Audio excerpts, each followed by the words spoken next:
मुझे याद थी, मेरे पास गोरखपुर के प्रजापति समुदाय से जुड़े हुए लोग आए थे एक बार, टेराकोटा का बहुत अच्छा काम करते हैं। उन्होंने मुझे बताया था एक बार कि गांव की मिट्टी जहां से लोग लेते थे, सपा सरकार ने उसका पट्टा किसी दूसरे को कर दिया है, अब वो मिट्टी नहीं निकालने देता है। मैंने तब प्रशासन से काफी मेरा विवाद हुआ था कि आखिर इनको मिट्टी क्यों नहीं मिलेगी, मिट्टी मिलनी चाहिए। और हमारी सरकारें, हमने कहा अप्रैल से जून तक फ्री में हर तालाब प्रजापति समुदाय के लिए फ्री में मिट्टी निकालने के लिए, और कोई रोक टोक नहीं है, मिट्टी को इकट्ठा करके रखें और उसमें जरूरत के हिसाब से बर्तन बनाएं।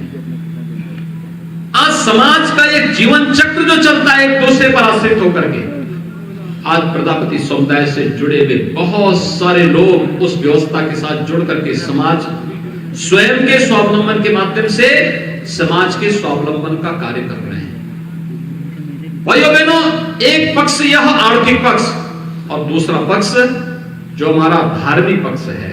पर्व और त्योहार आते थे, जब कमाई करनी है, जब आस्था का सम्मान करना है, तब प्रदेश में कर्फ्यू लग जाता था।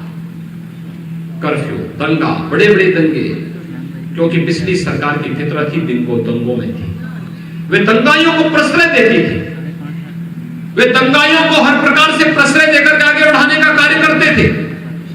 और प्रदेश में दंगों से बहुसंख्यक समाज प्रताड़ित तो होता था, झूठे मुकदमे दर्ज होते थे।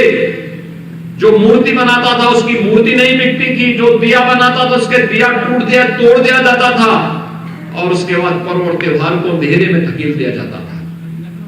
लेकिन भाइयों बहनों, विगत 4.5 वर्ष के अंदर आपने देखा होगा उत्तर प्रदेश में एक भी दंगा नहीं हुआ, और दंगाइयों को पहले नीचे संदेश देते, अगर दंगा करोगे तो अगली 7 पीढ़ी का पट्टा लिख करके जाना जो भरपाई करती रहेगी।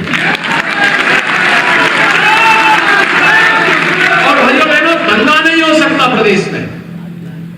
पर्व और त्योहार किस खुशी के साथ मनाए जा रहे हैं। कल ही आपने देखा होगा उत्तर प्रदेश के अंदर, मैंने पूछा भी कितनी जगह मूर्ति रखी जाती है, तो मेरे पास जो सरकारी डाटा आए थे वो आए थे 41,000 स्थानों पे। आप सोचिए 41,000 मिट्टी की मूर्तियां रखी जाती हैं इतने स्थानों। ये तो रिकॉर्डेड है, और जो बिना रिकॉर्ड के इसकी संख्या कई ज्यादा है। मैंने कहा कहीं विवाद, कहा सब कहीं विवाद नहीं। मैंने कहा मूर्तियों का विसर्जन, कल शाम को मैं जब इसकी समीक्षा कर रहा था, मैंने कहा 41,000 में से कितनी मूर्ति निकल गई है, तो शाम को मुझे 6 बजे बताया गया कि 32,000 मूर्तियों का सकुशल अब तक विसर्जन हो चुका है। अब ये विसर्जन अभी 1 सप्ताह तक अलग अलग तिथियों में अलग अलग स्थानों में होता है, ये क्रम चलता रहेगा। आखिर ये 42,000 से अधिक जो मूर्तियां बनाई गई होंगी, ये भी तो किसी आप जैसे कलाकारों ने बनाई होंगी। कितने लोगों को रोजगार मिला होगा,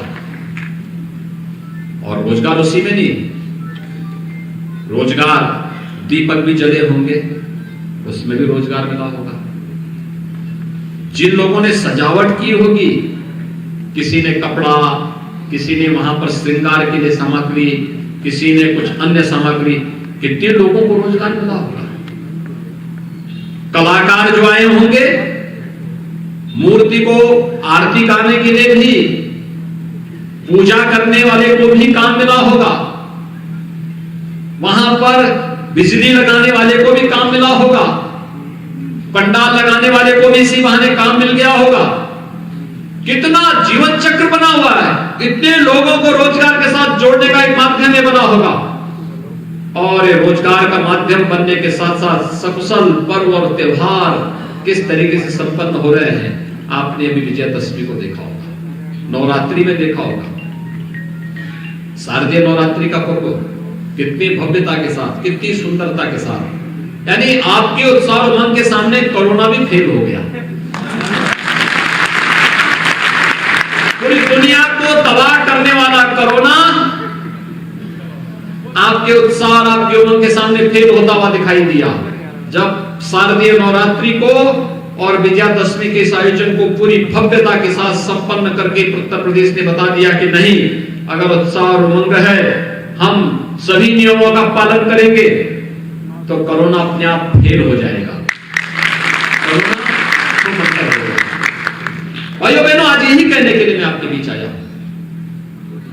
जैसे एक मूर्ति कला से जुड़े हुए, एक माटी कला बोर्ड से जुड़े हुए कार्य को एक समुदाय कर रहा है, लेकिन उसमें केवल समुदाय ही नहीं जुड़ा हुआ है, पूरा समाज जुड़ा हुआ है, पूरे समाज का जीवन चक्र जुड़ा हुआ है।